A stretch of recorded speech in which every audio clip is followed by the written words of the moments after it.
Anyone who works overtime and is slow at their job is just incompetent and should be fired. After that, a problem arose. Who's in charge here? He got fired yesterday. He was the only one who could speak French. What? There was only one person who could solve the problem. Michael tried to call him back, but my name is Brandon, and I'm 30 years old. Despite being in my 30s, I live a brilliant life as a bachelor. My family home, where my parents and brother live, is about an hour drive away. We have a good family relationship, and I visit home about once a month. I work in sales, and I've been with my current company for 6 years. When I first joined, there was so much to learn that I struggled every day. At one point, I was recognized for smoothly handling a client who only spoke French, and I became in charge of foreign clients. It seemed I was the only one in the office who could speak French at a native level, so naturally, my workload increased. Before I knew it, working overtime had become the norm for me. Although physically exhausting, I could keep going because my colleague Jason and others would help out, bring me snacks, and cheer me on. There's nothing I can do to help. I'm sorry you have to bear all this burden. Some coworkers apologized, showing concern for me. The workload was immense, but I felt blessed with good relationships. Knowing that my efforts were helping my colleagues gave me more motivation. In the end, I actually liked my job. One day, as usual, I was working overtime when my manager Michael came to me. "You're working late every day. Don't tell me you're doing it on purpose to increase your overtime pay." Michael was a bit of an eccentric, and even his colleagues tended to keep their distance from him. It was always a bit of a hassle to deal with him. I wouldn't do that. It's just that I have so many calls to make that I can't finish during regular hours. When I said that, Michael frowned. "Do you know what that's called? Incompetence," he said, snorting in a condescending manner. If I could, I'd love to go home on time and just relax. But my workload was double that of other employees. Additionally, some clients were in different time zones, and it would be rude not to call them during their daytime hours. So, working overtime was inevitable to manage my workload. "I'm sorry, but to avoid causing trouble to other employees' work, please let me continue a bit longer." I apologized politely, and Michael left with a click of his tongue. I wondered what Michael was doing so late, but then remembered I was in the middle of work and resumed. The next day. "Thanks to you, the documents for today's presentation will be ready just in time. Always grateful to you. Brandon, I heard that the presentation you did the other day went well. Great job." Other employees would thank me like this every day. Just hearing words of thanks and praise made all the hard work feel worthwhile. I'm honored to be of help. With such positive feedback, I was able to start my workday with great motivation. I wanted to thank everyone else as much as they thanked me. "Then, you should leave on time once in a while. I know you have a lot of work, but remember that taking breaks is also part of the job," said Jason. Heeding his advice, I decided to leave early for once. Thinking of going home early, I sent a text message to my parents. "Can I come over today? I'm getting off work on time for a change." The reply came quicker than expected. "Of course, it's been a while, so I'll cook your favorite dishes and wait for you." Thinking of having a delicious meal instead of a ready-made one tonight made me even more motivated, and I was able to focus more than usual on my work. I thought I had done enough to not trouble anyone, and when I looked at the clock, it was just past the regular closing time. Quickly preparing to leave, I greeted the remaining employees and was about to exit the company when Michael stopped me. "Leaving now? You always work late, don't you?" His usual sarcastic tone. "Yes, I've finished the minimum required tasks for today, so I'll be leaving now." I responded with a smile, not letting Michael's sarcasm bother me.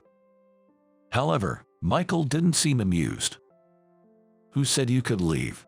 As he said this, I heard the sound of papers falling and turned around to see Michael had knocked all the documents off my desk.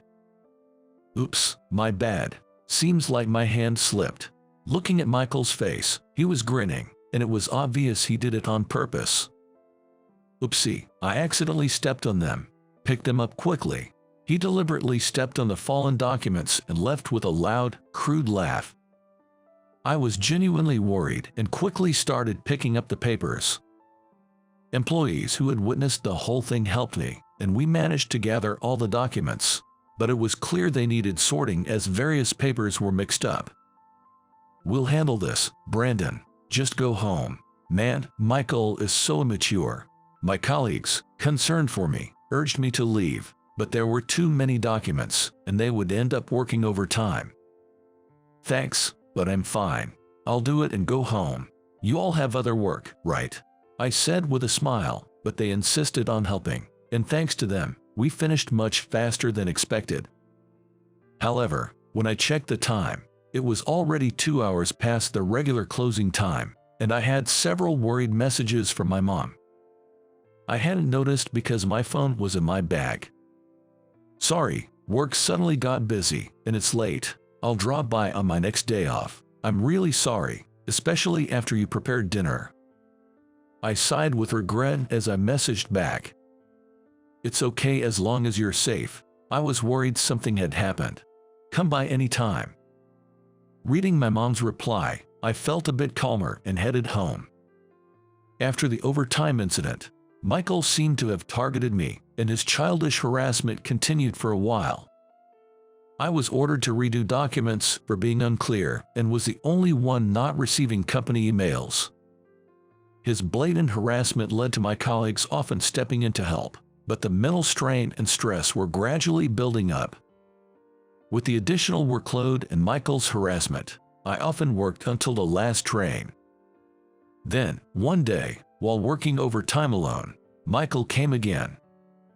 By now, Michael was a figure of caution for me, and I felt myself tense up. What is it? What do you mean? What is it? How dare you talk to me like that?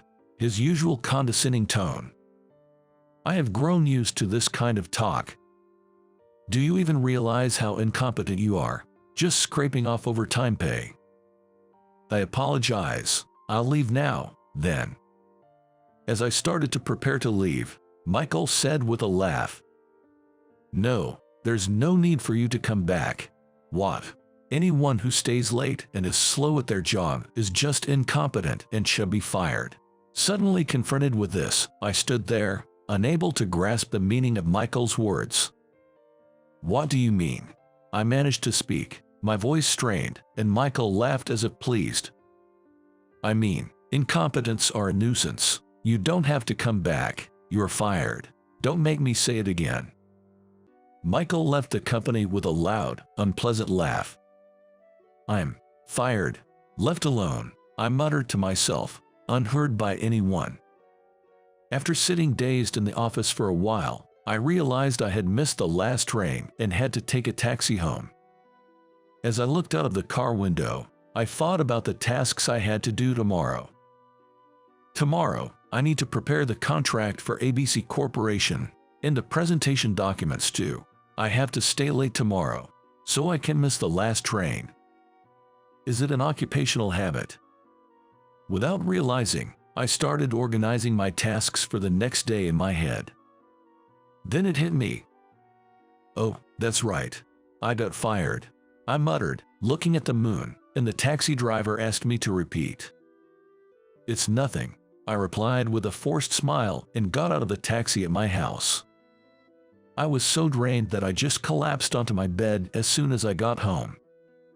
I was so mentally exhausted that, unusually, I woke up before my alarm clock went off.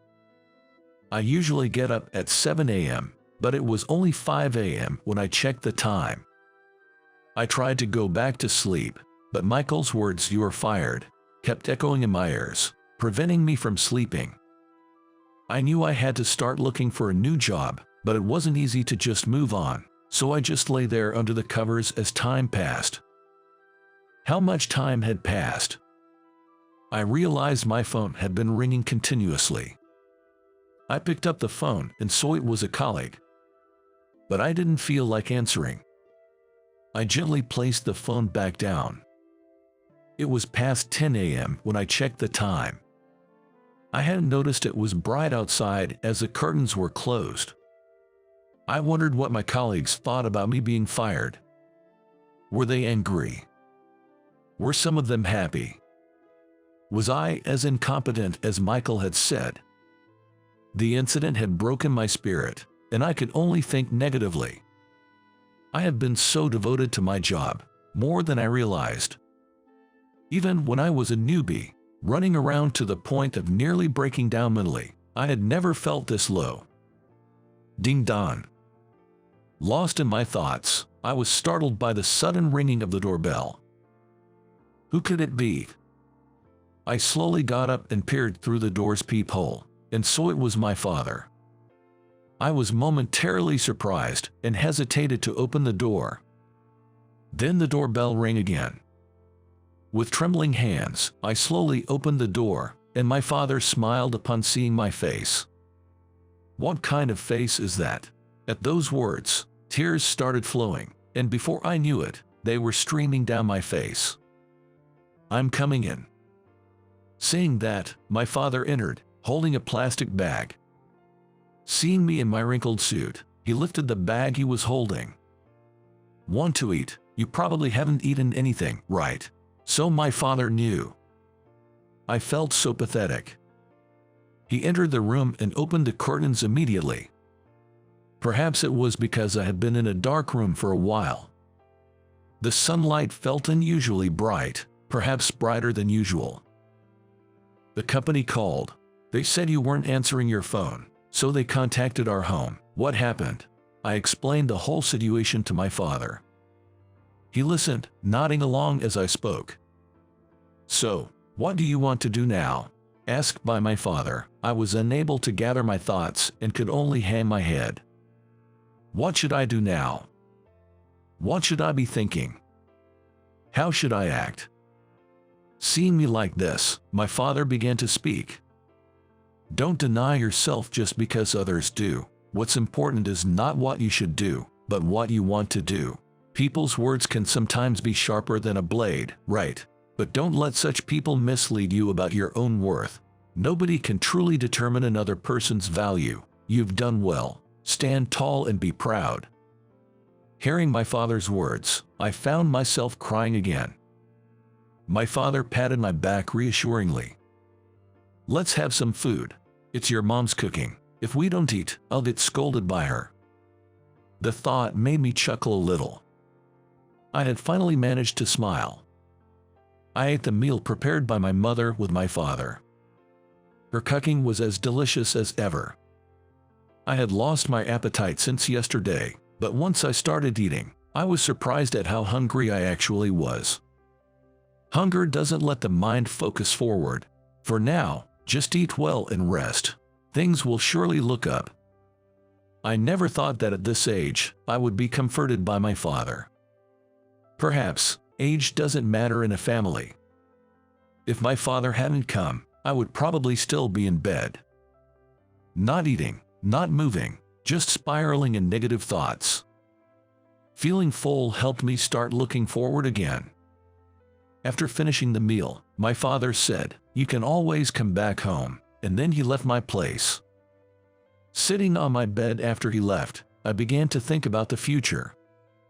Even if I was as incompetent as Michael said, I wasn't satisfied with how things ended. I don't demand recognition for my hard work, but I refuse to believe that everything I did was in vain. After all, it was Michael who announced my dismissal. What would Mr. Johnson think about this? It felt unsatisfying to just leave things as they were, acknowledging Michael's actions. I wanted to retaliate, even if in a small way. While I was thinking, my phone rang again. Looking at the display, it was another colleague. After hesitating, I decided to answer. Hello. As soon as I answered, I heard my colleague's loud voice. Finally, you answered. You got fired. What's going on? Exactly what I wanted to know. I told my colleague about last night's incident with Michael. What? That's crazy, Michael. You should have talked back. Strangely, my colleague was indignant on my behalf. It was a bit amusing to see him angry for me, but it also felt touching. I asked my colleague what happened at the office today and how the employees were reacting. His story wandered a bit, but the gist of it was this. In the morning assembly, a few employees noticed my absence and were discussing contacting me when Michael overheard and laughed, saying I was fired. When asked why, he refused to say, citing it as personal information. What kind of personal information is that? My colleagues and superiors, suspecting unfair dismissal due to Michael's involvement, planned to consult Mr. Johnson, but he was on a business trip. They decided to speak with Mr. Johnson as soon as he returned from his trip, but many were concerned about me and had tried calling. I was about to go to your house if you didn't respond even by tomorrow. Hearing the story from my colleague, I realized again how fortunate I was with my workplace relationships. Thank you, I'm glad to hear it. As I said this, my colleague panicked, misunderstanding my tone. What's with that ominous remark? You're not thinking of doing something drastic, are you? I couldn't help but laugh at his words. It's not funny. Seriously, what are you going to do now? Right. What am I going to do? Regarding my dismissal, I need to understand the company's stance, so talking to Mr. Johnson is essential. But I didn't want to let Michael have the last word. While thinking, something occurred to me. What's happening with my workload? Yesterday, I left work without finishing my tasks. There were documents I was supposed to use today. I feel irresponsible, but I'm curious to know what happened. Well, actually, I wanted to talk to you about that too. The documents we were supposed to use today, you had mostly prepared them, right? All that was left was the detailed part of the contract translation into French. Other employees were trying to complete it, but then Michael suddenly said, I'll do it. Hearing this, I was surprised. Because Michael was known for pushing work onto others but never doing it himself. So, Michael ended up doing it. It was finished just in time, and we hurriedly sent it to the client by email.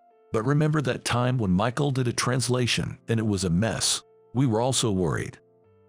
Previously, Michael had claimed I can handle French and prepared a contract in French, but it resulted in a complaint from the client. This was before I joined the team, so I hadn't seen it myself, but long-standing employees told me it was a big issue. And that worry became a reality. What? My colleague explained what happened today.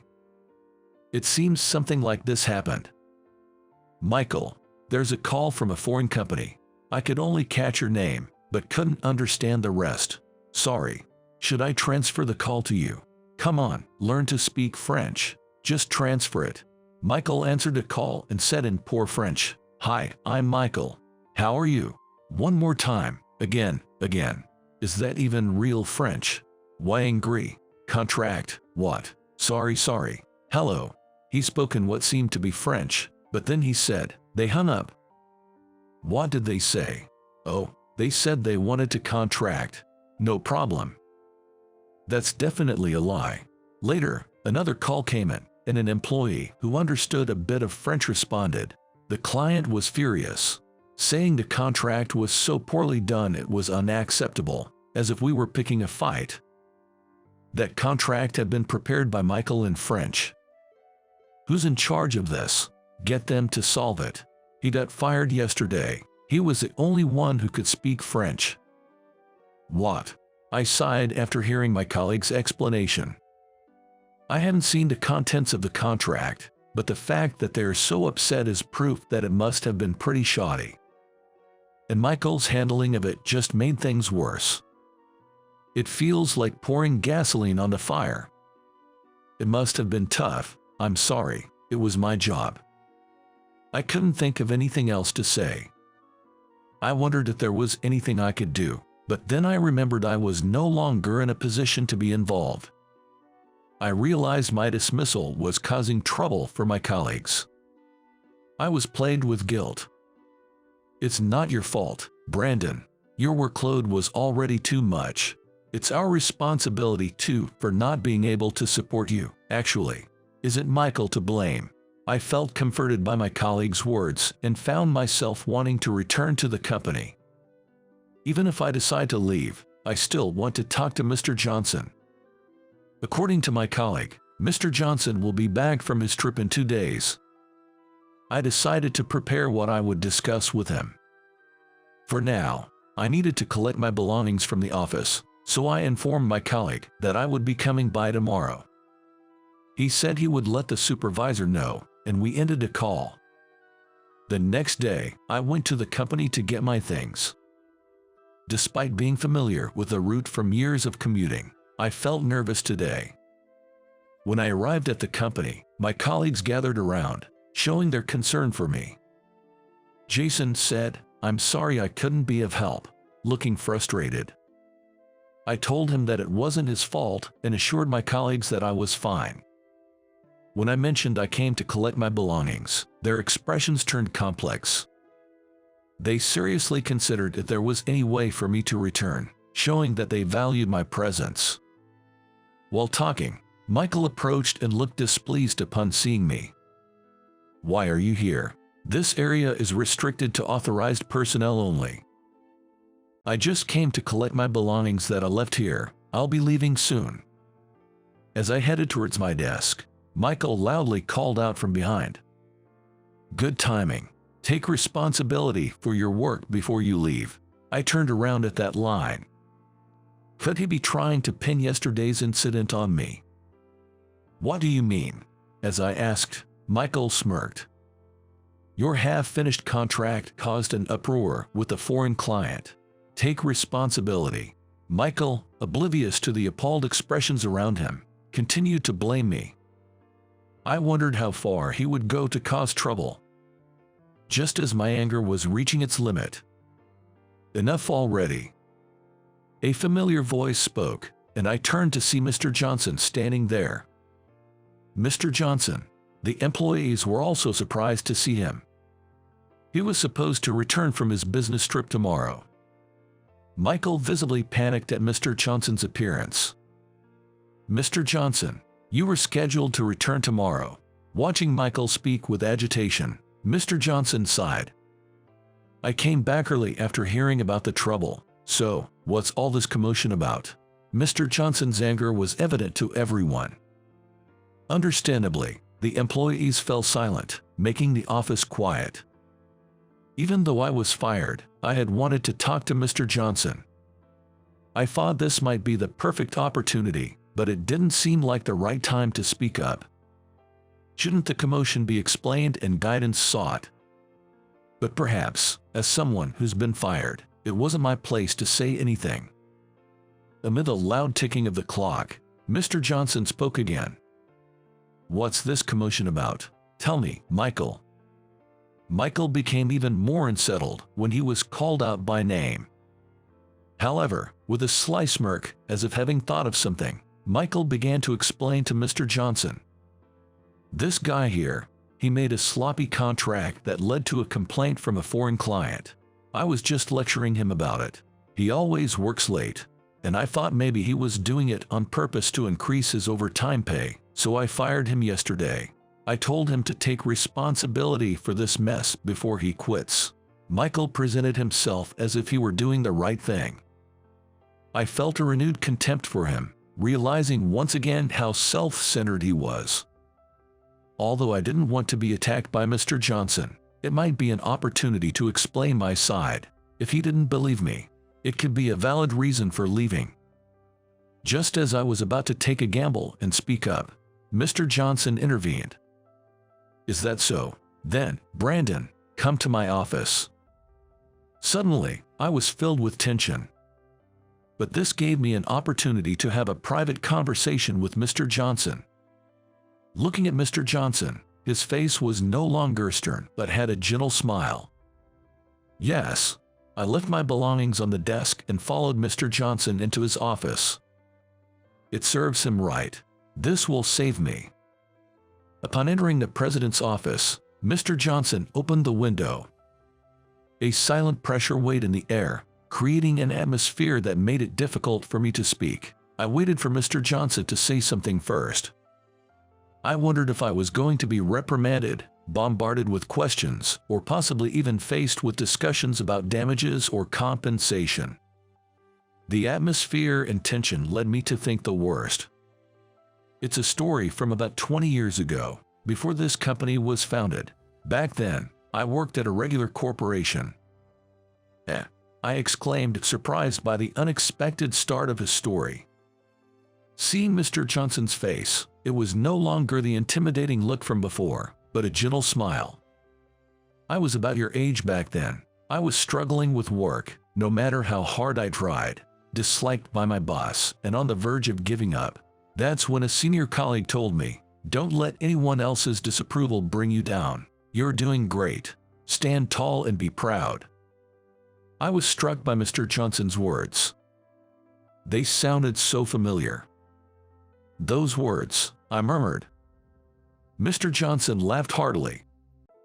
"How's your dad doing?" I was stunned. Could it be that Mr. Johnson and my father know each other? I had never heard about this. I was so surprised that I couldn't speak, but Mr. Johnson continued. "Your father's words inspired me to persevere and eventually establish this company. In a way, he's my benefactor. When you joined the company, your father contacted me, asking me to look after his son. I didn't reveal our connection to prevent you from becoming complacent or feeling pressured. I hope you understand."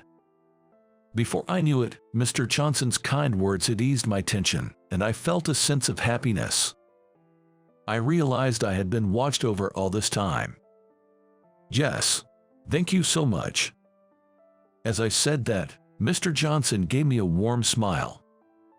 "About the recent matter, I reviewed the documents and contract you sent to the client on my way back to the office. It was clearly made by someone else, so I know you weren't the cause. And about Michael firing you, I won't let that happen. If you're willing, I want you to continue working with us. What do you say?" It seemed like Mr. Johnson had seen right through what I wanted to discuss. I respected the insight of someone at the top of the company. "Of course, please let me keep working here. Maybe I'm simple-minded." Feeling relieved brought back my confidence. I was truly happy to continue working here. "That's a good response. I apologize for making you feel anxious and uncomfortable. It was not my intention." Mr. Johnson apologized. I was flustered and surprised. It wasn't Mr. Johnson's fault. I knew that and had no complaints against him. "I never wanted you to apologize. Sorry." I apologized reflexively, and Mr. Johnson chuckled. "Why are you apologizing? You haven't done anything wrong. I've heard about your good work. I want you here not because of my debt to your father, but because you're a capable employee. Please understand that." I learned how much being acknowledged can bring happiness and confidence. My eyes welled up with tears, perhaps because of the emotional strain. Mr. Johnson said I could leave, and I exited his office. When I stepped out, all eyes were on me. It seemed I had caused quite a worry. I smiled and gave a thumbs up, and my colleagues cheered with joy. A coworker patted my shoulder, saying they were glad for me. My tears were slightly visible, and when they teased me about crying, I retorted that I wasn't.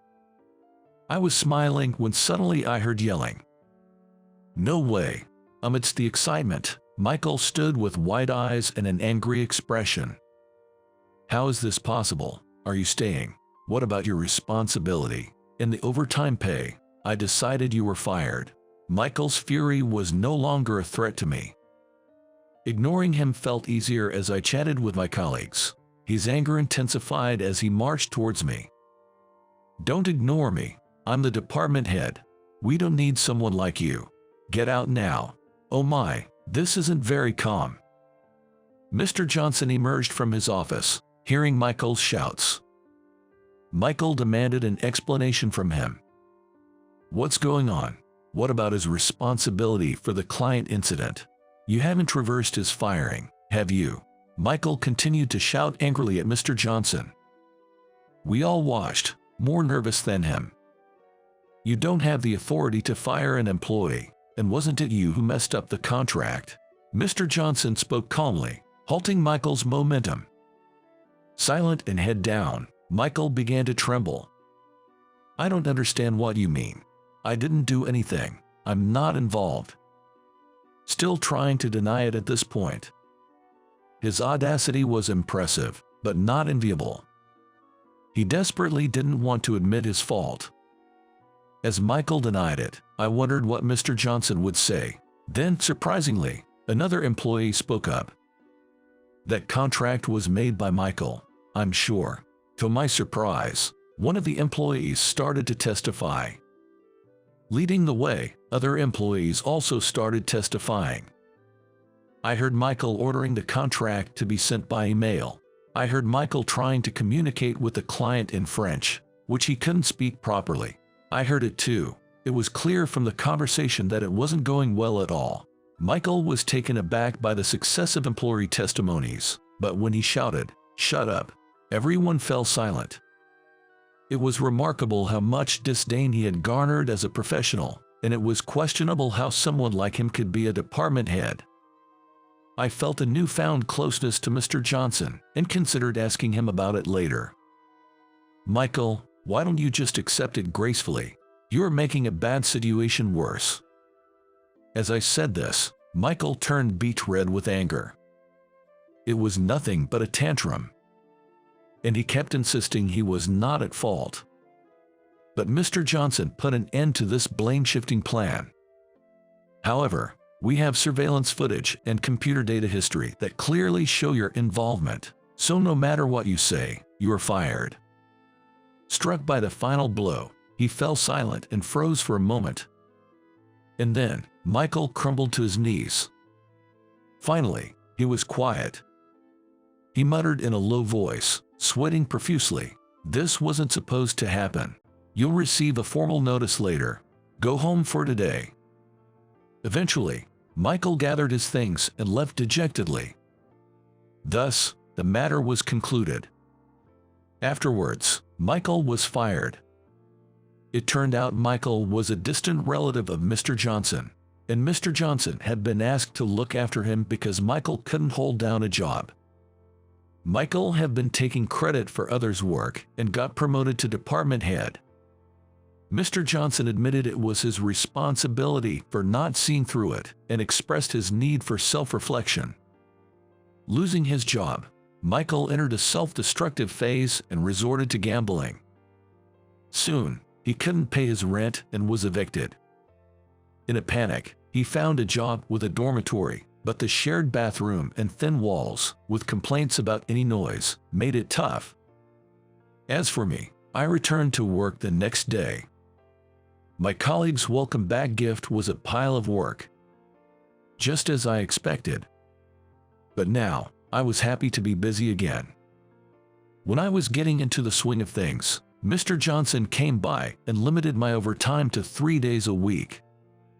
When I asked why, it seemed that my father had expressed concern, asking, "Aren't you making him work too much overtime?" I was a bit dismayed to have my father involved at this age, but I knew he was concerned about me. With reduced overtime, I started visiting my parents more often. My mother and brother, worried about the recent events, treated me as if nothing had happened, which I greatly appreciated. Later, I learned that my mother was childhood friends with Mr. Johnson. She had wanted to complain to him about the overtime and the recent incident, but my father had calmed her down. My brother had been fired up about taking action against Michael, but again, my father had intervened. This whole situation made me realize how many people were on my side, making me feel fortunate, though maybe a bit overprotective.